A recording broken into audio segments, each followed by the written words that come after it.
कहते हैं साझा संस्कृति, साझा हादसा और साझा इतिहास एक दूसरे को करीब लाते हैं। भारत कनाडा संबंधों में हम इसी साझा विरासत के कारण बड़ी नजदीकियों की झलक ढूंढ सकते हैं। एक ही औपनिवेशिक सत्ता के शोषण के शिकार दोनों देशों को उनकी यही साझी शोषण के इतिहास और इससे निकलने की जद्दोजहद ने करीब ला दिया। आज भले कनाडा में कई मौकों पर भारतीय अलगाववाद के तत्व देखने को मिल जाएं, लेकिन कभी इसी कनाडा ने भारतीय स्वतंत्रता संग्राम में महत्वपूर्ण भूमिका निभाई थी। दोनों देशों के बीच ऐतिहासिक रिश्ते की शुरुआत होती है 1858 में। चूंकि कनाडा और भारत दोनों ब्रिटिश क्राउन शासन के अधीन थे, इसलिए कई ब्रिटिश भारतीय सेना के पूर्व सैनिक नए जीवन की तलाश में कनाडा चले गए। 1860 के दशक के अंत में तेजी से बढ़ते लकड़ी उद्योग में काम करने के लिए अंग्रेजों ने बड़ी संख्या में भारतीयों को ब्रिटिश कोलंबिया में बसाया। 20वीं सदी के मध्य में कनाडाई सरकार द्वारा कम प्रतिबंधात्मक अप्रवासन कानून लागू करने के कारण कनाडा में प्रवास करने वाले भारतीयों की संख्या में नाटकीय रूप से वृद्धि हुई। भारतीयों की कनाडा में वृद्धि के साथ ही शुरू हुआ उनका भारतीय आजादी के लिए संघर्ष।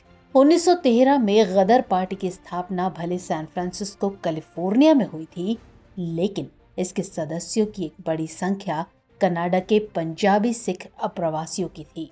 इतना ही नहीं, कनाडा भारतीय राष्ट्रीय कांग्रेस और उसके उद्देश्यों को मान्यता देने वाले पहले देशों में से एक था। द्वितीय विश्व युद्ध के दौरान कनाडा भारत को भोजन, कपड़े और गोला बारूद जैसी महत्वपूर्ण सामग्री भी प्रदान करता था। कनाडा ने भारत के स्वतंत्रता आंदोलन को वित्तीय सहायता भी प्रदान की और कनाडाई नागरिकों ने इस उद्देश्य का समर्थन करने के लिए धन भी जुटाया था। 1940 के दशक में कनाडाई प्रधानमंत्री विलियम लियोन मैकेंजी किंग ने सार्वजनिक रूप से भारत की स्वतंत्रता के लिए अपना समर्थन व्यक्त किया और स्वशासन में शांतिपूर्ण परिवर्तन का आह्वान किया। वहीं 1947 में कनाडाई संसद ने सर्वसम्मति से भारत की स्वतंत्रता के लिए समर्थन व्यक्त करते हुए एक प्रस्ताव पारित किया। ये प्रस्ताव भारतीयों और स्वतंत्रता के लिए उनके संघर्ष के साथ एकजुटता का एक मजबूत प्रदर्शन था। लेकिन हाल ही में भारत कनाडा रिश्तों के बीच नई दीवार खिंच गई है। एक तरफ कनाडा के प्रधानमंत्री जस्टिन ट्रूडो द्वारा सिख नेता हरदीप सिंह निज्जर की हत्या के लिए भारत सरकार को आरोपी मानते हुए भारत के शीर्ष राजनयिक को निष्कासित कर दिया गया है, तो दूसरी तरफ भारत ने भी कनाडा के राजनयिक को देश से निकालने का आदेश जारी कर दिया। इसके अलावा कनाडा ने मुक्त व्यापार समझौते को लेकर चल रही बातचीत पर भी विराम लगा दिया है। भारत में हाल ही में संपन्न G20 सम्मेलन के दौरान भी भारत कनाडा संबंध में गर्मजोशी नहीं दिखी, तो और ऐसे में माना जा रहा है कि भारत कनाडा रिश्ते बेहद तनावपूर्ण दौर से गुजर रहे हैं। अब आपके मन में भी सवाल उठ रहा होगा कि स्वतंत्रता पूर्व ऐतिहासिक रिश्तों की ये साझेदारी आखिर इतनी तनावपूर्ण स्थिति में कैसे बदल गई। तो चलिए इसको समझने की कोशिश करते हैं। भारत की आजादी के साथ वर्ष 1947 से ही दोनों देशों के बीच राजनयिक संबंधों की शुरुआत होती है। वर्ष 1949 में भारतीय प्रधानमंत्री पंडित जवाहरलाल नेहरू ने कनाडा दौरे पर जाकर इन संबंधों को और मजबूती प्रदान की। भारत के लिए कनाडा का सहायता कार्यक्रम 1951 में शुरू हुआ और कोलंबो योजना के तहत इसमें काफी वृद्धि हुई। कनाडा ने भारत को खाद्य सहायता, परियोजना वित्त पोषण और तकनीकी सहायता प्रदान की। हालांकि 1974 में भारत के स्माइलिंग बुद्धा परमाणु परीक्षण के कारण भारत कनाडा संबंधों में गिरावट देखी गई। इसके बाद वर्ष 1985 में एयर इंडिया फ्लाइट में सिख अलगाववादियों द्वारा बमबारी के परिणाम स्वरूप कनाडा और भारत ने आतंकवाद विरोधी द्विपक्षीय वार्ता जारी की और संबंधों को नया विस्तार दिया। आज भारत कनाडा परमाणु विज्ञान प्रौद्योगिकी, रक्षा, कृषि, ऊर्जा, शिक्षा, सूचना एवं संचार प्रौद्योगिकी जैसे सभी क्षेत्रों में सहयोग दे रहे हैं। 2018 से भारत कनाडा में अंतर्राष्ट्रीय छात्रों के लिए सबसे बड़ा स्रोत देश रहा है। साल 2022 में भारत कनाडा का 10वां सबसे बड़ा ट्रेडिंग पार्टनर था।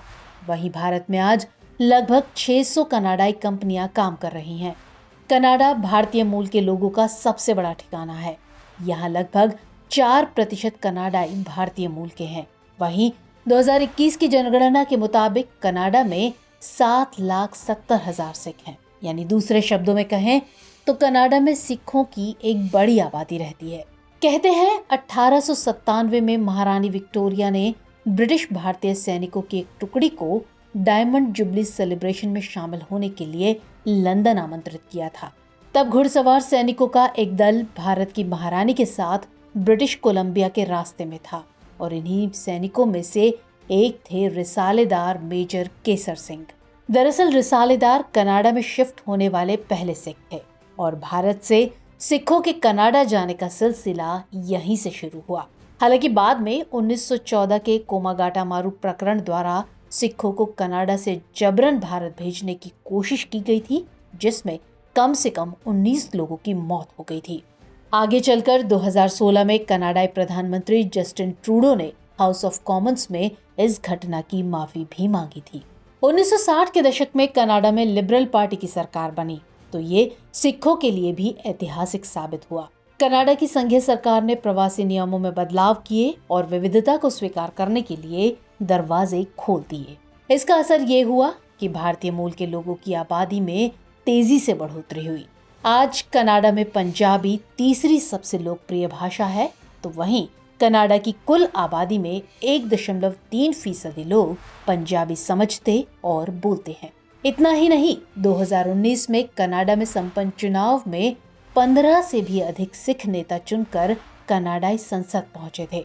भारत के बाद सिखों की सबसे बड़ी आबादी भी वहीं बसती है। इतनी बड़ी आबादी के कारण उन्होंने धीरे धीरे न केवल वहां राजनीतिक वर्चस्व हासिल किया है, बल्कि आर्थिक रूप से भी मजबूती से उभरे हैं। और ऐसे में ये भारतीय सिख प्रवासी कनाडा की राजनीति को गहरे तौर पर प्रभावित करने का दमखम रखते हैं। यही कारण है कि वहां जैसे जैसे उनका प्रभाव बढ़ता जा रहा है, एक अलग खालिस्तान की मांग को लेकर कनाडा में उनका संघर्ष भी बढ़ता जा रहा है। और हालिया समय में ऐसी घटनाओं में लगातार होती वृद्धि भारत की सुरक्षा के लिए अच्छा संकेत नहीं है, जबकि कनाडाई सरकार पर इनको समर्थन देने के आरोप लग रहे हैं। कुछ खालिस्तानी समर्थक नेता कनाडा मंत्रिपरिषद में भी शामिल हो चुके हैं और ऐसे में भारत की चिंता वाजिब है। कनाडा में खालिस्तान समर्थक आंदोलन इतना मुखर है कि सिखों के लिए अलग खालिस्तान देश को लेकर जनमत संग्रह तक हो चुके हैं। 1980 के दशक में भारत ने खालिस्तानी आंदोलन से अस्थिर पंजाब को देखा है, वो ऐसा दोबारा नहीं चाहेगा। हाल ही में कनाडा में भारतीय हाई कमीशन और कई राजनयिकों पर हमला भारत की चिंता को गहरा रहा है, जबकि कनाडा का आरोप है कि हाल में कई प्रमुख खालिस्तानी नेताओं की मौत भारत सरकार के इशारे पर हो रही है, जबकि भारत इससे लगातार इनकार करता रहा है। और इसे लेकर ही भारत और कनाडा में नाराजगी है। वहां की सरकार पर आंतरिक राजनीति से प्रेरित होकर भारत की चिंताओं को दरकिनार करने का आरोप लग रहा है। यही कारण है कि जब कनाडा के प्रधानमंत्री G20 सम्मेलन में हिस्सा लेने के लिए भारत आए तो बैठक में सिख अलगाववादी गतिविधियों और भारतीय राजनयिकों पर होते हमलों का मुद्दा उठाया गया। इसे लेकर कनाडा ने नाराजगी जताई और कनाडा द्वारा दोनों देशों के बीच मुक्त व्यापार समझौते को रोकने के पीछे का भी यही कारण माना जा रहा है। हालिया समय को देखते हुए कई विश्लेषकों का कहना है कि ये सब कुछ राजनीति से प्रेरित है और कनाडा द्वारा अपनी लोकप्रियता बढ़ाने के लिए ऐसा किया जा रहा है। लेकिन ये खटास ज्यादा दिनों तक नहीं रह पाएगी, क्योंकि अंतर्राष्ट्रीय संबंध आंतरिक राजनीति से बहुत दिन तक प्रभावित नहीं रह पाते। दोनों ही देशों ने लंबी साझेदारी निभाई है, जो कि आगे चलकर भी जारी रहेगी। कोविड के दौर के बाद कनाडा की आर्थिक स्थिति गहरे तौर पर प्रभावित हुई है, तो वहीं भारत भी अपने व्यापारिक समझौते बढ़ाने में लगा हुआ है और ऐसे में उम्मीद की जा रही है कि दोनों देश अपने आर्थिक हितों को देखते हुए एक बार फिर साथ आ सकते हैं। तो चलिए चर्चा को विराम देते हुए नोट कर लीजिए आज का सवाल। भारत कनाडा के ऐतिहासिक रिश्तों पर प्रकाश डालते हुए उन स्थितियों को बताएं जिसके कारण दोनों के रिश्तों में खटास आई है।